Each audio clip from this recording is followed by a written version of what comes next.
Hello बच्चों, सभी को गुड मॉर्निंग। एस2 के करियर कोचिंग में आप सभी का स्वागत है।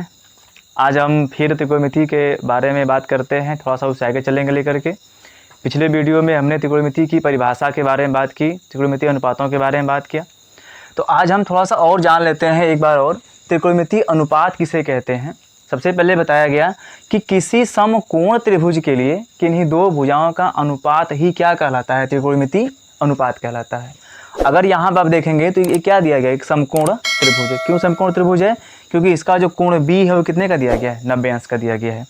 तो यहाँ हम कुछ अनुपातों की बात करते हैं। तो त्रिकोणमिति में कुल 6 अनुपात होते हैं, लेकिन उन अनुपातों को जानने से पहले हमें इस समकोण त्रिभुज में जो कोण होता है और जो लंब होता है, आधार होता है, उसे जानना जरूरी है। ये पहली बात देख लेते हैं यहाँ पर कि 90 अंश के सामने वाली जो भुजा होती है वो हमेशा क्या होती है, कोण होती है। कंफर्म कर पाएंगे? जो 90 अंश की कोण है उसके सामने की भुजा क्या होगी, आपकी कोण हो जाएगी। और जिस भुजा के साथ हमारा कोण बना रहेगा वह भुजा क्या हो जाएगी, आपका आधार बन जाएगी। इसका मतलब यहाँ पर यह भुजा क्या हो जाएगी, आधार हो जाएगी। और इस कोण के सामने वाली भुजा को क्या कहते हैं, लंब कहते हैं। ठीक है ना। तो यह है हमारा क्या चीज़, आधार, यह है लंब, और ये कौन सा बन जाएगा, कोण बन जाएगा। अगर त्रिभुज इस प्रकार से बना दिया गया है,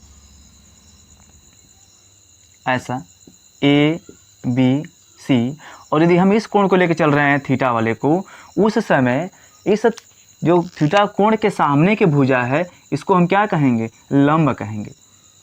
और जिस भुजा पर कोण बना हुआ है ये क्या कहा जाएगा, उसका आधार कहा जाएगा। और 90 के सामने वाले भुजा क्या कही जाएगी, कोण कही जाएगी। अक्सर बच्चे गलती कर देते हैं कि जो क्षैतिज रेखा होती है उसी को क्या मान लेते हैं, आधार मान लेते हैं। तो यह आधार क्षैतिज रेखा के आधार पर नहीं होता है, बल्कि किसके आधार पर होता है, कोण के आधार पर होता है। तो यहाँ जो कोण बना हुआ है, जिस भुजा पर बना हुआ है वो आपका आधार होगा। यहाँ देख रहे हैं कि यह कोण इस भुजा पर बना हुआ है, इसलिए यह क्या होगा, उसका आधार होगा। अब आ जाते हैं त्रिकोणमितीय अनुपातों के बारे में। तो त्रिकोणमितीय अनुपातों की जब बात कर रहे हैं तो बताया गया है कि त्रिकोणमितीय अनुपात जो है 6 होते हैं। पहला अनुपात क्या है, साइन थीटा। दूसरा क्या है, कॉस थीटा। तीसरा क्या है, टैन थीटा। चौथा क्या है, कॉट थीटा। पांचवा क्या है, सेक थीटा। और छठा कौन सा आपका है, कोसेक थीटा। उसको लिख देते हैं बाद में। चलिए, इन अनुपातों को समझने के लिए सबसे पहले हम एक शार्ट ट्रिक की बात करते हैं, उसी के माध्यम से सीधे इसको याद कर पाएंगे। ये होता है क्या चीज़, लाल बटा के काका। लाल बटा के काका। यह यल का मतलब होता है लंब, और ए का मतलब है आपका आधार, और के का मतलब है कोण। तो यहाँ अगर देखते हैं तो पहला अनुपात दिया गया है यल बटा के, मतलब लंब बटा के कौन है, कोण है। तो यह लंब बटा के जो कोण होता है वो होता है अनुपात साइन थीटा के लिए, इसलिए यहाँ हो जाएगा लंब और बटे कौन हो जाएगा, कोण हो जाएगा। ठीक। अब इस त्रिभुज की बात कर रहे हैं, इसको हटा देते हैं ये वाले को। अगर इस त्रिभुज की बात कर रहे हैं तो थीटा हमारा यहाँ पर दिया गया है, तो यह लंब है, यह आधार, और ये क्या है, कोण है। तो यहाँ देख सकते हैं कि लंब का मान कौन हो जाएगा, AB, और कोण का मान कौन सा हो जाएगा, AC हो जाएगा। इसी प्रकार अगर हम cos थीटा की बात कर रहे हैं तो ये हो जाएगा आधार बटा कौन सा, कोण हो जाएगा। यहाँ लिख देते हैं आधार बटा के कोण। अगर यहाँ बात कर रहे हैं आधार के लिए, तो यहाँ आधार देख पा रहे हैं कि आधार कौन सा हमारा है, BC है, और कोण कौन सा है, AC। तो यहाँ बन जाएगा BC और बटे कौन हो जाएगा, AC।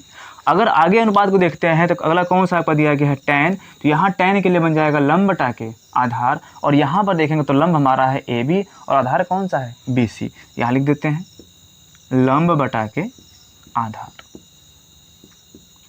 तो लंब का मान कौन हो जाएगा, आपका AB हो जाएगा, और आधार का मान कौन हो जाएगा, BC हो जाएगा। अगला अनुपात हमारा दिया गया काट। अब ये अनुपात खत्म हो चुका है, तो यहाँ से चलते हैं तो टैन का उल्टा काट होता है, इसलिए इधर से देखा जाएगा तो काट के लिए बन जाएगा आधार बटा कौन सा, लंब। तो ये हो जाएगा आधार बटा के लंब।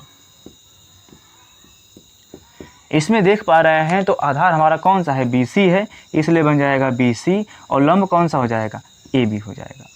यहाँ की बात करते हैं, सेक थीटा की बात करते हैं। तो ये सेक जो होता है वो क्या होता है, कास का उल्टा होता है, इसका मतलब बन जाएगा कोण बटा कौन सा, आधार हो जाएगा। तो ये हो जाएगा कोण और बटे क्या मिल जाएगा, आधार हो जाएगा। तो यहाँ पर देख पा रहे हैं कि कर्ण का मान कौन सा दिया है, AC दिया गया है, और आधार का मान कौन सा इसमें दिया गया है, BC दिया गया है। जो छठा हमारा अनुपात बच रहा है वो है कौन सा आपका, कोसेक थीटा। कोसेक थीटा बराबर क्या होता है आपका, ये होता है साइन का उल्टा, मतलब कर्ण बटा के लंब होता है, कर्ण बटा के लंब। तो आप यहाँ पर देख पा रहे हैं कि कर्ण कौन सा है, AC, और लंब कौन सा है यहाँ पर, AB है। तो यह बन जाएगा कौन सा, AC बटा के AB हो जाएगा। तो यह है हमारा त्रिकोणमितीय अनुपात। इसमें विशेष रूप से यही ध्यान रखना है कि जो कोण ले रहे हैं वो उसी आधार पर हमारा लंब और आधार निर्धारित होता है। या तो एकदम आसानी से कर पाएंगे लाल बटा के कक्का के माध्यम से, यह है लंब, यह है आधार, यह कौन सा है, लंब है, और के का मतलब कौन सा है, कौण है। यहाँ से लेके चलते हैं तो ये होता है साइन, ये होता है कास, ये होता है टैन के लिए। इधर से आ जाते हैं फिर ये काट के लिए बन जाएगा, या सेक के लिए, ये कौन सा बन जाएगा, कोसेक के लिए बन जाएगा।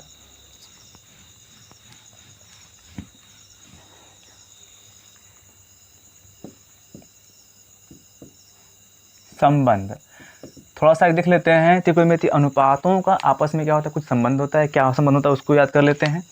जैसा साइन थीटा बराबर, अभी बताया गया क्या होता है आपका, लंब बटा के कर्ण होता है, और साइन थीटा जो होता है क्या होता है, कोसेक का व्युत्क्रम होता है। इसलिए इन दोनों में व्युत्क्रम का संबंध होता है। इसलिए साइन थीटा की जगह आप लिखना चाहेंगे तो कह सकते हैं कौन हो जाएगा, 1 बटा के कोसेक थीटा हो जाएगा।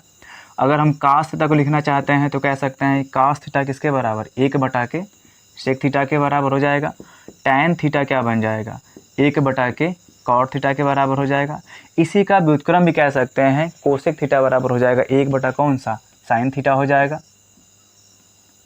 कोसेक थीटा बराबर 1 बटा कौन हो जाएगा, साइन थीटा हो जाएगा।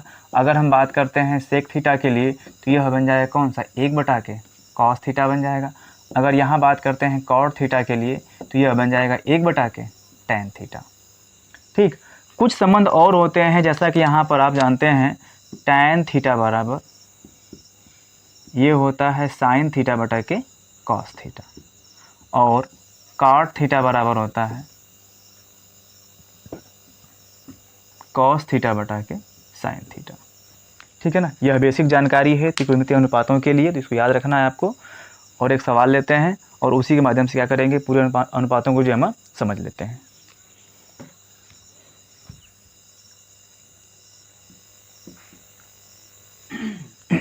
यहाँ एक सवाल दिया गया है, त्रिभुज ABC में जो हमारा AB है वो दिया गया है 24 सेंटीमीटर, BC दिया गया है 7 सेंटीमीटर, और जो कोण B है वो कितना दिया गया है, 90 अंश का दिया गया है। और इसमें पूछा गया है sine A cos A tan C और साइन C का मान।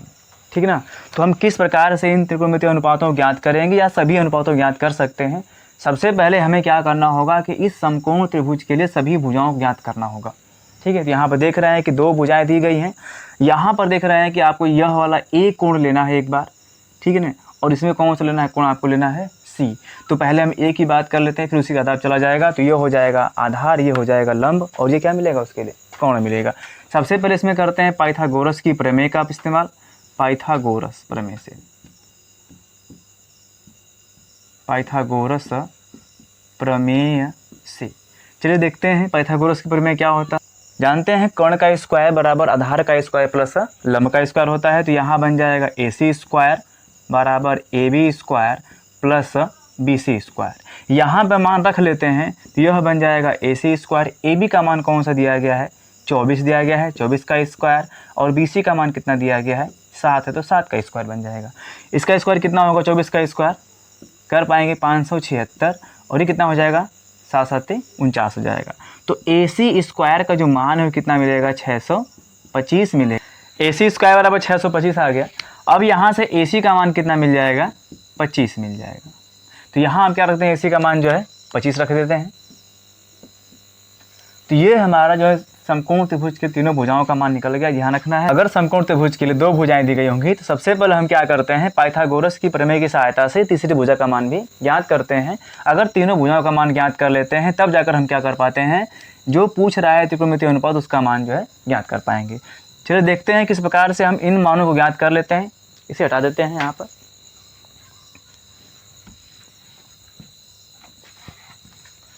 अगर हम बात करते हैं साइन ए के लिए, साइन ए के लिए तो क्या बताया गया आपका, लंब बटा के कोण। तो बस यहाँ से आपको ध्यान रखना है कि यह वाला कोण हमें लेकर चलना था, तो सामने वाली भुजा क्या हो जाएगी, लंब हो जाएगी, और जिस पर यह कोण बन रहा है वो क्या हो जाएगा, आधार हो जाएगा। तो यह बन गया आधार और ये क्या बन गया आपका, कोण बन गया।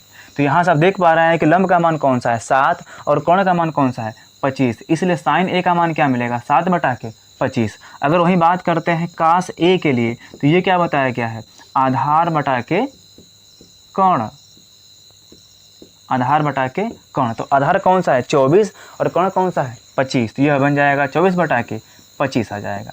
अगर अगले अनुपात की बात कर रहे हैं तो यह दिया गया है tan c, c के बारे में पूछ रहा है, इसलिए हमारा यह बन गया कोण। तो हम क्या करेंगे, इस कोण के आधार पर हम लंब और आधार खोजेंगे। तो यह जब कोण लेना है तो यह हमारा क्या हो जाएगा, आधार बन जाएगा, और इसके सामने वाला भुजा क्या बन जाएगा आपका, लंब हो जाएगा, कोण आपका वही रहेगा। तो अगर tan c की बात करते हैं तो फार्मूला क्या होता है कि आधार होता है, लंब बटा के आधार। तो यहाँ आप देख रहे हैं कि लंब का मान कौन है, यहाँ पर इस c के लिए बात करना है, तो इसलिए हमारा 24 क्या हो जाएगा, लंब हो जाएगा, आधार कौन हो जाएगा, 7 बन जाएगा। बात करते हैं साइन c के लिए तो यह आपका वही सूत्र रहेगा, लंब बटा के कोण के लिए, लेकिन हम यहाँ पे c को लेके चल रहे हैं, तो लंब कौन सा है, 24 है, और कोण कौन सा है, 25 है। इसलिए यहाँ